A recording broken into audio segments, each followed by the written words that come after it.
एक वक्त था जब बॉलीवुड साउथ की फिल्मों को as it is copy paste करके अपनी फिल्में बना लिया करता था और ढेर सारे पैसे कमाता था। लेकिन मेरे ख्याल में वो दौर बिल्कुल ख़त्म होने वाला है, जिसकी वजह कि साउथ के प्रोड्यूसर और डायरेक्टर्स ने अपनी फिल्मों को हिंदी में भी डब करके रिलीज़ करना शुरू कर दिया है। काफ़ी लोगों के दिमाग में ये बात आ रही होगी कि पहले भी काफ़ी सारी साउथ मूवीज़ हैं जो हिंदी में डब हुई हैं, जिन्होंने यूट्यूब पे तहलका मचाया हुआ है, 200 मिलियन व्यूज़ हैं। लेकिन आपको बताता चलूँ कि वो सिनेमा में रिलीज़ नहीं हुए, वो उन्होंने सिर्फ रीजनल लैंग्वेज में बना के सिनेमा में रिलीज़ की है। उसके बाद उन्होंने डब करके यूट्यूब पे फ्री में लोगों के लिए रिलीज़ किया, जो कि आज उनको फ़ायदा दे रहा है। फ़ायदा ये दे रहा है कि जितने मिलियंस लोगों ने यूट्यूब पे उनको देखी हुई है, वो उनके टेस्ट से वाकिफ़ हो चुके हैं, उनको इनका काम पसंद आने लगा है, जिसकी वजह से आज जब वो अपनी बड़े बजट की फिल्म रीजनल फिल्में बनाते हैं और इन्हें हिंदी डब में रिलीज़ कर रहे हैं, तो वो बॉलीवुड की सुपरस्टार्स की फिल्मों होने के बावजूद भी उनको बॉक्स ऑफिस का मुकाबला है उसमें काफ़ी आगे हैं। मिसाल के तौर पे जैसे कि अभी 83 मूवी रिलीज़ हुई, जो कि क्रिकेट पे बनी हुई है और ख़ास करके वर्ल्ड कप जीतने की हिस्ट्री और उस जर्नी के ऊपर फिल्म है, और उसमें सुपरस्टार रणवीर सिंह है। उसके बावजूद उसका बॉक्स ऑफिस कलेक्शन 183 करोड़ है। जबकि इसके साथ साथ रिलीज़ हुई साउथ इंडिया की मूवी पुष्पा, जिसका बॉक्स ऑफिस कलेक्शन 262 करोड़, जिससे आप अंदाज़ा लगा सकते हैं कि इंडिया की आवाम ने भी बॉलीवुड को रिजेक्ट करना शुरू कर दिया है। इनका कॉपी पेस्ट का फार्मूला अब मज़ीद ज़्यादा नहीं चलेगा। और इसके साथ साथ बॉलीवुड को एक और धचका भी लगा है, क्योंकि इनको तो आदत है यहाँ की फिल्म उठाओ, अपनी ज़बान में डब करो, ऑडियंस के सामने दे दो और ढेर सारा पैसा कमा लो। इसकी कोई एक मिसाल नहीं है, इसकी सैकड़ों मिसालें हैं कि उन्होंने किस तरह फिल्में छाप छाप के बेच के पैसा कमाया है।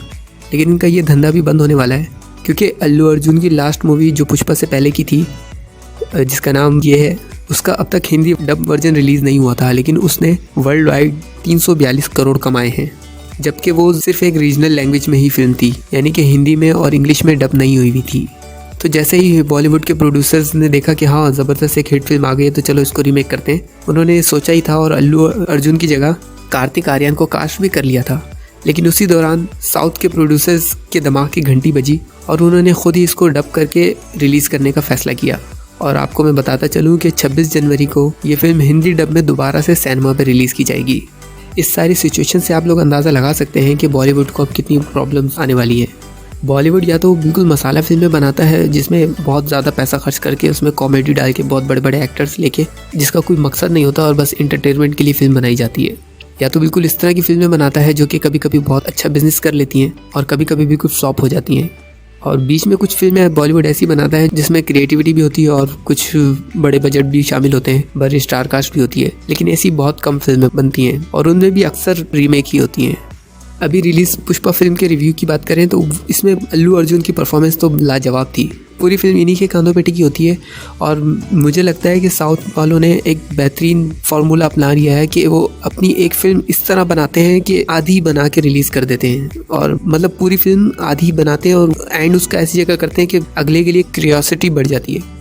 जैसा कि इन्होंने KGF के लिए किया, KGF बनाई, उसने तहलका मचा दिया और अब दूसरी के लिए इतना इंतज़ार है सबको, और जब भी वो रिलीज़ होगी तो वो सिनेमा के सारे रिकॉर्ड तोड़ देगी, इस बात की तो गारंटी है। इसी तरह अल्लू अर्जुन की इस फिल्म पुष्पा फिल्म ने भी KGF की तरह सिमिलर फार्मूला अपनाया है और एक पार्ट रिलीज़ हुआ है, आप यूँ समझ लें, और दूसरा जो है वो तकरीबन 1-2 साल बाद आएगा। और इसके पहले पार्ट की कामयाबी की वजह से दूसरे पार्ट की कामयाबी तो तय समझो। बहुत से लोगों का ख्याल है कि तमिल फिल्में अनरियलिस्टिक और लॉजिक के बगैर होती हैं, लेकिन मैं उनकी बात से इत्तेफाक नहीं करता। साउथ की बहुत कम बजट वाली फिल्में भी बहुत क्रिएटिविटी से भरी हुई होती हैं और मुझे बहुत अच्छा लगता है कि वो रिस्क लेते हुए और कुछ हटके और कुछ अलग करने में ज़रा भी नहीं घबराते। भले उनकी शक्लें देख के लोगों को ऐसा लगता हो कि काले पीले से लोग हैं, लेकिन उसके बावजूद उनकी फिल्में इतनी अच्छी, इतना कंटेंट उनमें भरा हुआ होता है कि आज दुनिया उनकी मोतरफ है, उनके काम को पसंद करती है। उनकी एक अच्छी बात कि उन्होंने अपने रंग को एक्सेप्ट कर लिया है। वो इस चीज़ पे नहीं जाते कि हमारे हीरो को गोरा दिखना चाहिए, बहुत अच्छा दिखना चाहिए, साफ़ सुथरा। वो जैसे हैं वैसे ही अपने आप को दिखाते हैं और लोग उनको पसंद करते हैं। ओरिजिनल चीज़ ओरिजिनल होती है, भले आप उसको जितना भी अच्छा रंग दे दो, जितना भी उसको खूबसूरत कर लो, ओरिजिनल ही होती है। इस फिल्म में अल्लू अर्जुन की परफॉर्मेंस बहुत ही बेहतरीन थी और इसमें फीमेल कास्ट में बहुत से दिलों पे राज करने वाली राश्मिका मंदाना हैं, जिनका कैरेक्टर फिल्म में इतना अच्छा है और इतना कोई ख़ास तो नहीं है, लेकिन जो भी है वो ठीक ठाक है। फिल्म की स्टोरी की बात करें तो वो एक तरीके से एक बिगनिंग दिखाई गई है, जिसमें हमें दिखाया गया है कि एक बहुत नायाब दरख्त है जिनकी लकड़ी दुनिया में बहुत नायाब है और हमारे हीरो साहब जो है वो उसकी स्मगलिंग करते हैं और ऐसे कई सारे मूवमेंट आते हैं जिसमें फंस जाते हैं पुलिस या इस तरह के लोग, उनको घेर लेते हैं। लेकिन हर बार हमारे हीरो भाई साहब अल्लू अर्जुन अपने दिमाग से और अपनी ताकत से उस सबको बचा लेते हैं। जिसकी वजह से वो बहुत सारे लोगों की नज़रों में हीरो बन जाते हैं और इसी तरह एक एक करके सीढ़ियाँ चढ़ते हुए वो एक बड़े मकाम तक पहुँच जाते हैं जिसमें वो पूरे सिस्टम पे रूल करने लग जाते हैं।